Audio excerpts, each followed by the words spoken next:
जय हिंद साथियों, नमस्कार। आप सभी का एक बार फिर स्वागत है। साथियों, आज हम बात करेंगे वन रैंक वन पेंशन पर सरकार द्वारा गठित वन मैन जुडिशियल कमेटी पर। ओआरओपी जैसे ही लागू हुआ, पूर्व सैनिकों में रोष व्याप्त हो गया। किसी को भी वन रैंक वन पेंशन मंजूर नहीं थी और खासकर जेसीयू एंड ओआर को तो केवल और केवल धोखा मिला। इसके बाद लगातार मांग उठाई जा रही थी कि ओआरओपी को सही तरीके से लागू करो, तो सरकार ने एक वन मैन जुडिशियल कमेटी गठित कर दी, जिसमें जस्टिस एल नरसिम्हा रेड्डी, जो कि पटना हाई कोर्ट के पूर्व जस्टिस थे, उनको ओएमजेसी का अध्यक्ष बनाया गया। और ओएमसी की रिपोर्ट के लिए सभी डिफेंस पेंशनर्स लगातार सरकार से मांग कर रहे थे कि उसका खुलासा किया जाए कि ओएमजेसी रिपोर्ट में कौन सी ऐसे सुझाव थे जो कि ओएमजेसी के अध्यक्ष ने सरकार को दिए, रक्षा मंत्रालय को दिए, लेकिन सरकार ने इस रिपोर्ट के ऊपर कोई भी खुलासा नहीं किया। आखिरकार इंडियन एक्स सर्विसेज लीग ने एक आरटीआई डाली और अब ओएमजेसी रिपोर्ट सार्वजनिक हो चुकी है। यह रिपोर्ट कम से कम 60-70 पेज की है, जिसमें से जो मेन रिपोर्ट है और उसके ऊपर जो फाइंडिंग हुई है और जो सुझाव दिए गए हैं वो आपके सामने है। आपने इससे पहले कई वीडियोज में ओएमजेसी रिपोर्ट के बारे में जानकारी भी ले ली होगी, लेकिन मैं आपको स्पेशल जानकारी देने वाला हूं। मैं पूरी रिपोर्ट को ना पढ़कर 17 पॉइंट में पूरी रिपोर्ट को कवर करूंगा, जिससे आपको पता चल जाएगा कि वन मैन जुडिशियल कमेटी में आपने क्या खोया और क्या पाया। तो आइए ज़्यादा देरी ना करते हुए सीधा मैं आपको पॉइंट वाइज पॉइंट समझाता हूं कि ओएमजेसी रिपोर्ट ने जेसीओ, ओआर और ऑफिसर्स के हित में क्या बात कही और उनके खिलाफ क्या बात कही। तो आइए साथियों, वन मैन जुडिशियल कमेटी के हर एक पॉइंट को हम बारीकी से समझते हैं। आप वीडियो अंत तक जरूर देख लें। इस वीडियो को देखने के बाद वन मैन जुडिशियल कमेटी के बारे में आपको कोई भी डाउट नहीं रहेगा। One man judicial committee headed by justice L Narasimha Reddy, former chief justice of Patna high court. सबसे पहले उन्होंने एक ब्रीफ इंट्रोडक्शन दिया, जिसमें उन्होंने कहा कि साल 1973 तक आर्म्ड फोर्सेज पेंशनर्स की पेंशन 70% होती थी और तीसरे पे कमीशन के बाद इसे घटाकर 50% कर दिया गया था। इसके बाद आर्म्ड फोर्सेज पेंशनर्स द्वारा लगातार ये मांग उठाई जा रही थी कि उनकी पेंशन को फिर से 70% किया जाए, लेकिन सरकारों ने इसके ऊपर गौर नहीं किया और आखिरकार 7 नवंबर 2015 को तत्कालीन सरकार ने वन रैंक वन पेंशन को फाइनली तौर पर लागू कर दिया। वन रैंक वन पेंशन लागू होने के बाद पूर्व सैनिकों में खासकर जेसीओ एंड ओआर में रोष व्याप्त हो गया। इसके बाद सरकार ने एक वन मैन जुडिशियल कमेटी गठित की, जिसके अध्यक्ष पूर्व जस्टिस एल नरसिम्हा रेड्डी को बनाया गया था। ओएमजेसी कमेटी गठित होने के बाद इसकी पहली मीटिंग हुई, जिसमें आर्मी, एयरफोर्स और नेवी से एक सीनियर अधिकारी और वन मैन जुडिशियल कमेटी के अध्यक्ष शामिल हुए। इसके साथ साथ रक्षा मंत्रालय के जॉइंट सेक्रेटरी ने भी भाग लिया था। इस कमेटी ने 15 मई 2016 तक सभी प्रकार की विसंगतियों पर पूर्व सैनिकों से सुझाव मांगे थे। इसके बाद लगभग 3500 सुझाव पूर्व सैनिकों से प्राप्त हुए। प्राप्त सभी सुझावों में से 6 प्रश्न रक्षा मंत्रालय ने कॉमन तौर पर छांटकर कमेटी को भेजे थे, जिनके ऊपर कमेटी को फाइंड आउट करना था। इन 6 प्रश्नों में से 5 प्रश्न अधिकारियों से जुड़े हुए थे, यानी 5 जो मांगे थी वो अधिकारियों से जुड़ी हुई थी और केवल 1 मांग जेसीओ एंड ओआर से जुड़ी हुई थी। अब इन 6 प्रश्नों में से जेसीओ एंड ओआर का केवल एक ही प्रश्न होने के कारण कमेटी ने कहा कि अब देश भर में जहां पर सबसे ज्यादा पूर्व सैनिक रहते हैं वहां पर पब्लिक हियरिंग की जाएगी और सीधे सुझाव पूछे जाएंगे। यानी जस्टिस साहब इन जगहों पर जाएंगे जहां पर पूर्व सैनिक ज़्यादा रहते हैं, वहां पे मीटिंग की जाएगी, पूर्व सैनिकों को बुलाया जाएगा और उनसे सीधे सुझाव पूछे जाएंगे। क्योंकि रक्षा मंत्रालय ने अधिकारियों का फेवर किया था, उनके 5 जो मांगे हैं उनको शामिल किया, लेकिन जेसीओ एंड ओआर की केवल 1 मांग को शामिल किया। इसके बाद वन मैन जुडिशियल कमेटी ने चंडीगढ़, जम्मू, दिल्ली, बेंगलोर, चेन्नई, कोची, विशाखापट्टनम, पुणे, अहमदाबाद, जयपुर, योल, कैंट, देहरादून, पटना, गुवाहाटी, कोलकाता, गोपालपुर, भोपाल और हैदराबाद में जाकर 17 अगस्त 2016 से 21 सितंबर 2016 के बीच 19 पब्लिक हियरिंग्स की, यानी 19 जगह यह मीटिंग हुई।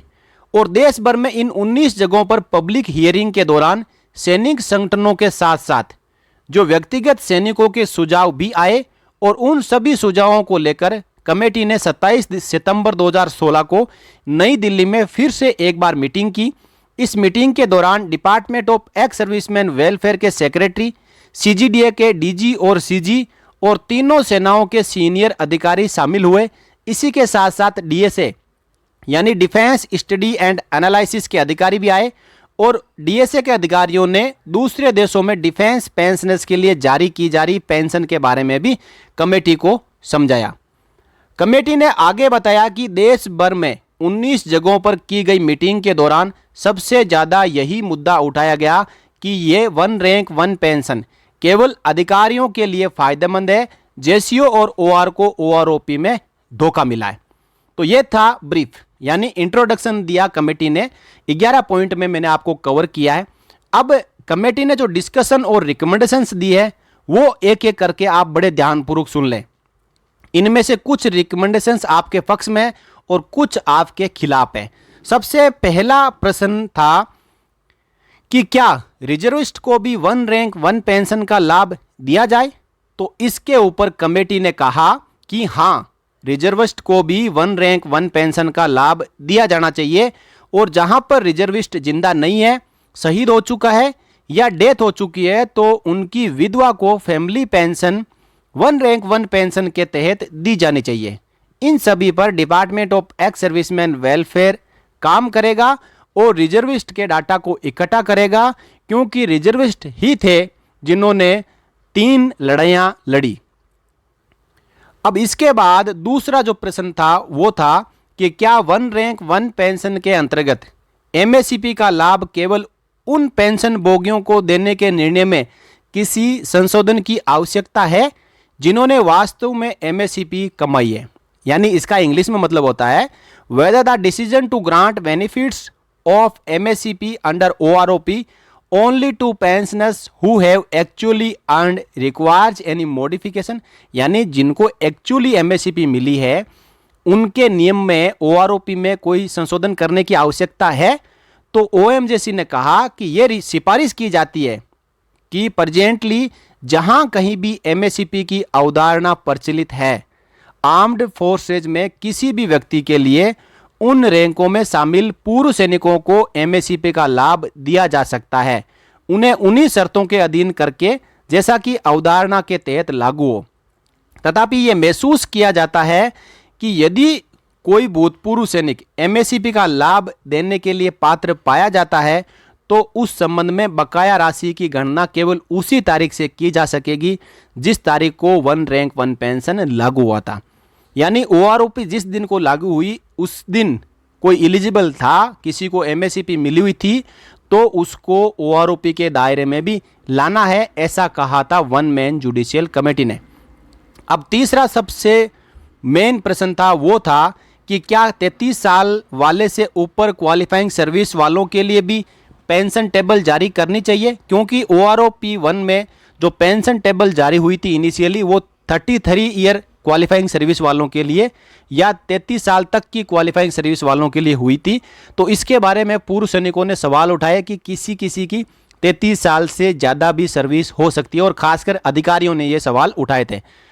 तो इसके ऊपर वन मैन जुडिशियल कमेटी ने कहा था कि जो विभाग के साथ साथ सीजीडीए ने भी सहमति व्यक्त की है कि 33 वर्षों से अधिक सेवा को प्रतिबिंबित करने के लिए तालिकाओं को संशोधित करने की आवश्यकता है और उसके बाद में पीसीडीए और सीजीडीए ने इनको संशोधित भी किया था। अब आ गया चौथा मुद्दा कि क्या वन रैंक वन पेंशन के अंतर्गत पेंशन को ठीक करने के लिए अपनाई गई पद्धति एक ही रैंक में वास्तविक सेवानिवृत्त व्यक्तियों की अनुपस्थिति में संशोधन की आवश्यकता है। तो यह पॉइंट था mostly for lieutenant captain measure of MC ADC and RVC. तो इसमें कहा गया था कि जो एक ही रैंक में जो एक्चुअली सेवानिवृत्त व्यक्ति है, यदि वो उस रैंक में नहीं है तो उनकी जो OROP टेबल में बेसिक फिक्स करी गई है उसमें कोई रिवीजन की आवश्यकता है? तो कमेटी ने सुझाव दिया कि इन कैटेगरीज की एक विस्तृत जांच करके और उनकी पेंशन टेबल में सुधार किया जाना चाहिए। ज़्यादा इसके बारे में कमेटी ने नहीं कहा, लेकिन कहा कि इसके ऊपर पहले फाइंड आउट करो कि क्या ये विसंगति है और उसके बाद इनकी पेंशन टेबल में सुधार किया जाना चाहिए। अब पांचवा मुद्दा था कि invalid medical board out war injuries pensioners and liberalised family pensioners के लिए OROP के तहत पेंशन के निर्धारण के लिए अपनाई गई पद्धति के लिए पेंशन फिक्सेशन फॉर्मूले में किसी संशोधन की आवश्यकता है या नहीं। तो ये मुद्दा था। इसके ऊपर जो कमेटी ने सुझाव दिया कि इस संबंध में जो एनोमली आई है उसे तुरंत समाप्त किया जाना चाहिए, यानी जो IMB आउट पेंशनर्स है और इसी के साथ जो लिबरलाइज्ड फैमिली पेंशनर्स है, इनके लिए जो OROP में पेंशन फिक्सेशन फॉर्मूला काम में लिया गया है उसमें तुरंत सुधार किया जाना चाहिए। ऐसे मामलों में सेवा की वास्तविक लंबाई की अवधारणाओं को अलग या अनदेखा किया जाना चाहिए। वन रैंक वन पेंशन के तहत लाभों की गणना भी उसी तर्ज पर की जाएगी जिस तर्ज पर IWIP यानी इनवैलिड मेडिकल बोर्ड आउट वार इंजर्ड पेंशनर्स या लिबरलाइज्ड फैमिली पेंशन जैसा भी मामला निर्धारित किया गया हो। तो इनके लिए कमेटी ने प्रायोरिटी के तौर पर जितने भी पेंशन एनोमलीज है उनको जल्द दूर करने के लिए सुझाव दिया था। अब जो लास्ट मुद्दा था जो कि रक्षा मंत्रालय की ओर से OMJC को भेजा गया था वो था JCO एंड OR से जुड़ा हुआ, और इससे पहले जितने भी मुद्दे थे वो ऑफिसर से जुड़े हुए थे। तो JCO एंड OR के लिए क्या मुद्दा भेजा MOD ने कि क्या JCO/OR के मामले में पेंशन का भुगतान वन रैंक वन पेंशन के तहत पेंशन प्राप्त अंतिम रैंक यानी लास्ट रैंक पेंशन के बजाय अंतिम रैंक हेल्ड यानी लास्ट रैंक हेल्ड के आधार पर किया जाए। यानी जो सीधे सीधा इसका मतलब यह है कि जो OROP में पेंशन फिक्सेशन हुआ है JCO एंड OR के लिए, तो उनकी पेंशन का फिक्सेशन लास्ट रैंक हेल्ड के आधार पर किया जाए या नहीं। तो कमेटी ने सुझाव दिया कि वन रैंक वन पेंशन के तहत JCO OR की पेंशन लास्ट रैंक हेल्ड के आधार पर फिक्स की जानी चाहिए और लास्ट पेंशन ड्रान के आधार पर इनकी पेंशन का फिक्सेशन नहीं किया जाना चाहिए। अब चलते हैं साथियों, जो बात हुई थी कि definition of OROP, ex serviceman मांग कर रहे थे कि कोश्यारी कमेटी ने जो OROP की डेफिनेशन दी थी उसमें सरकार ने तोड़ मरोड़ कर कर अपनी तरफ से डेफिनेशन बना दी थी। तो इसके बारे में वन मैन जुडिशियल कमेटी ने क्या राय दी, आइए। कोश्यारी कमेटी की रिपोर्ट में वन रैंक वन पेंशन की परिभाषा और 7 नवंबर 2015 को जारी सरकार के पत्र में दी गई परिभाषा पर पूर्व सैनिकों के संगठनों ने आपत्ति जताई थी कि सरकार ने कोश्यारी कमेटी की रिपोर्ट में दी गई वन रैंक वन पेंशन की परिभाषा को ही बदल दिया। इस बात पर वन मैन जुडिशियल कमेटी ने बताया कि किसी पैराग्राफ को परिभाषा नहीं समझ सकते। सबसे बड़ी बात कही कि कोश्यारी कमेटी की रिपोर्ट में एक पैराग्राफ लिखा हुआ है OROP की डेफिनेशन का, तो उसको परिभाषा नहीं समझ सकते जब तक कि वे कानून का रूप नहीं ले लेती। इसलिए सरकार द्वारा जारी किए गए 7 नवंबर 2015 के लेटर के अनुसार ही वन रैंक वन पेंशन की परिभाषा रहेगी और कमेटी ने इस पॉइंट को कंसीडर नहीं किया, यानी contention of ex serviceman not accepted. तो ये पॉइंट जो डेफिनेशन ऑफ OROP का पॉइंट है वो एक्स सर्विसमैन के पक्ष में नहीं रहा, एक्स सर्विसमैन के खिलाफ गया है। तो अब वन रैंक वन पेंशन की डेफिनेशन सरकार द्वारा जारी किए गए department of ex serviceman welfare द्वारा जारी किए गए 7 नवंबर 2015 के लेटर के अनुसार ही रहेगी। कोश्यारी कमेटी को वन मैन जुडिशियल कमेटी ने कोश्यारी कमेटी रिपोर्ट में जो OROP की डेफिनेशन दी हुई थी उसको नहीं माना है। अगली बात रही, सरकार ने कहा कि 5 साल के बाद में वन रैंक वन पेंशन का रिवीजन होगा और एक्स सर्विसमैन ने इसके रिवीजन के पीरियड और इंटरवल को कम करने के लिए मांग की थी। तो ये जो पॉइंट है वो एक्स सर्विसमैन के पक्ष में रहा। सरकार द्वारा 7 नवंबर 15 को जारी किए गए वन रैंक वन पेंशन के आदेश में 5 साल के बाद वन रैंक वन पेंशन का रिवीजन करना बताया गया था। लेकिन वन मैन जुडिशियल कमेटी ने इस रिवीजन के पीरियड को 5 साल की बजाय 3 साल करने के लिए सुझाव दिया है। तो ये बड़ी बात है कि जो रिवीजन 2014 के बाद में 2019 को हुआ था और आगे 2024 में होगा, तो इसकी बजाय यदि ये रिवीजन 3-3 साल से होता तो एक्स सर्विसमैन को और भी ज़्यादा फायदा मिलता। 2014 के बाद में 2017 में रिवीजन होता, फिर 2020 में रिवीजन होता, फिर 2023 में रिवीजन होता, जो कि करंटली 2023 चल रहा है। तो इस समय तक जो OROP 4 है वो लागू हो जाता। तो आइए अगले पॉइंट पे बात करते हैं। एक ऑब्जेक्शन था जो मिनिमम और मैक्सिमम ऑफ पे स्केल का। Objection to the average of minimum and maximum of pay scale. इस बात पर वन मैन जुडिशियल कमेटी ने सहमति नहीं जताई।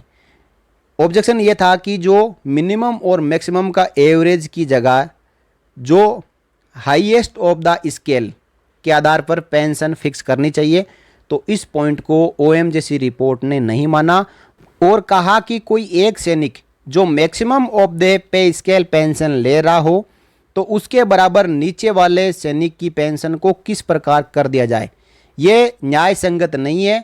और सरकार ने जो मिनिमम और मैक्सिमम का एवरेज लेकर पेंशन फिक्स करी गई है वह बिल्कुल ठीक है और उसमें भी पेंशन प्रोटेक्शन का लाभ भी सरकार ने दिया है। तो ये जो कंटेंट है वो एक्स सर्विसमैन के खिलाफ गया है। OMJC रिपोर्ट ने इस पॉइंट को नहीं माना है। अब बात करेंगे सबसे main point pre mature retirees के लिए। PMR रिटायरीज का जो पॉइंट है, जो मुद्दा है, वो OMJC रिपोर्ट ने इसके लिए जो सुझाव दिया है वो JCO एंड OR के पक्ष में दिया है। OMJC ने यह सुझाव दिया है कि सरकार को इस बात पर पुनर्विचार करना चाहिए और संबंधित आर्मी रूल के तहत प्री मैच्योर रिटायरमेंट वालों को भी 1 रैंक 1 पेंशन का लाभ दिया जाना चाहिए।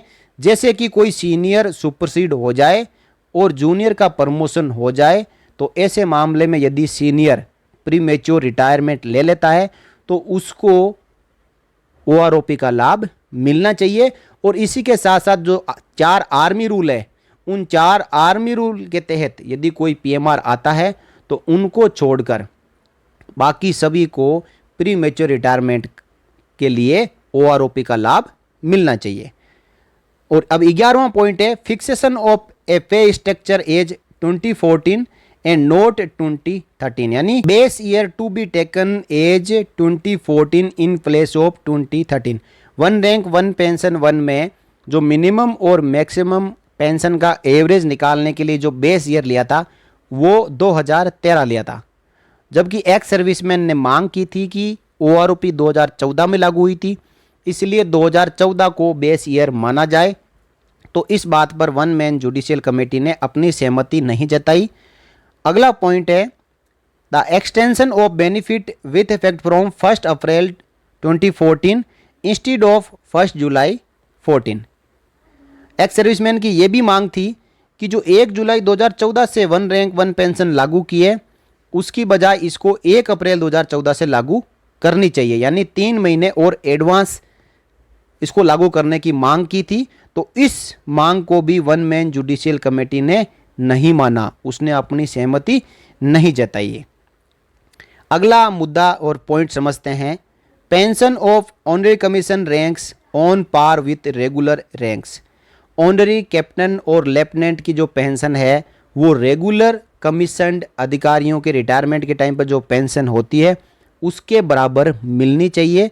तो कमेटी ने सुझाव दिया कि 1 रैंक 1 पेंशन के दायरे से बाहर है, कि ये जो पॉइंट है वो OROP के प्रीव्यू से ही बाहर है। तो इसके बारे में ये पॉइंट कंसर्न्ड संबंधित एजेंसी के सामने उठाया जाना चाहिए, ना कि OMJC रिपोर्ट इसके बारे में कुछ कहेगी। तो इस मामले के ऊपर OMJC रिपोर्ट ने अपना कोई सुझाव नहीं दिया। एक और था जो मेजर और उसके इक्विवेलेंट रैंक जितने भी है ऑफिसर्स एयरफोर्स और नेवी के, उन्होंने कहा कि 18 साल जब सर्विस हो जाती है तो उनको लेफ्टिनेंट कर्नल की सैलरी मिलनी चाहिए। ये बीच में ऐसा कभी मुद्दा उठा था जब प्रमोशन नहीं हो रहा था, और बग्गा कमीशन आने के बाद अब तो इनको कोई टेंशन नहीं है, टाइम टू टाइम प्रमोशन हो जाता है। लेकिन जो पुराने पेंशनर्स हैं उन्होंने ये मुद्दा उठाया था। तो इसके बाद में जो वन मैन जुडिशियल कमेटी ने कहा कि इस पॉइंट को संबंधित एजेंसी के सामने उठाना चाहिए। The point is outside preview of OROP, यानी ये पॉइंट भी ओआरओपी के दायरे में जो ओएमजेसी रिपोर्ट गठित हुई थी उसमें शामिल नहीं होता। इसके लिए आप अपना जो भी क्लेम है वो कंसर्न एजेंसी के सामने उठाएं। अगला पॉइंट था एक्स सर्विसमैन की ओर से, preparation of PPOs oblique data reflecting benefits of one rank one pension. कहा कि ओआरओपी की जो भी टेबल्स के बाद में हमारे को पता चलना चाहिए, पीपीओ में ये जानकारी मिलनी चाहिए या फिर कोई ऐसे डाटा हमारे को दिए जाना चाहिए जिसे हमें पता चले कि हमारी पेंशन का रिवीजन कितना हुआ है और किस प्रकार हमारे पेंशन का रिवीजन हुआ है। तो कमेटी ने कहा कि ये बात बिल्कुल सही है कि सभी पेंशनर्स का ऑनलाइन पीपीओ जारी हो और जब भी पेंशन रिवीजन हो तो पेंशनर्स को रिवीजन की पूरी जानकारी ऑनलाइन दी जाए, क्योंकि पेंशन का एरियर तो आता है, ओआरओपी का एरियर भी आता है, लेकिन पेंशनर को ये पता नहीं होता कि मेरा रिवीजन किस प्रकार हुआ है, किस फॉर्मूले के तहत हुआ है और किस टेबल के अनुसार हुआ है। तो उसकी जानकारी देने के लिए वन मैन जुडिशियल कमेटी ने ये सुझाव दिया था। अगला पॉइंट है payment of OROP arrears in lump sum to old aged pensioners. जहाँ कहीं भी कमेटी 19 जगह पे गई तो जो सीनियर सिटीजन्स थे उन्होंने कहा कि जो सीनियर सिटीजन्स है, जो वेटरन्स है, उनको एक ही किस्त में पूरा ओआरओपी का एरियर दिया जाना चाहिए। तो इस बात पर भी वन मैन जुडिशियल कमेटी ने अपनी सहमति जताई और कहा कि ये बात सही है और सरकार को 80 साल से ज़्यादा उम्र के पेंशनर्स को एक ही किस्त में एरियर जारी करना चाहिए।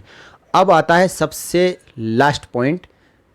तो कमेटी ने अपनी पूरी फाइंडिंग्स निकालने के बाद 26 अक्टूबर 2016 को रक्षा मंत्रालय के सामने फाइनल रिपोर्ट पेश कर दी और सीजीडीए ने इस रिपोर्ट को 4 नवंबर 2016 को तीनों सीडीए यानी आर्मी, एयरफोर्स और नेवी को भेज दी।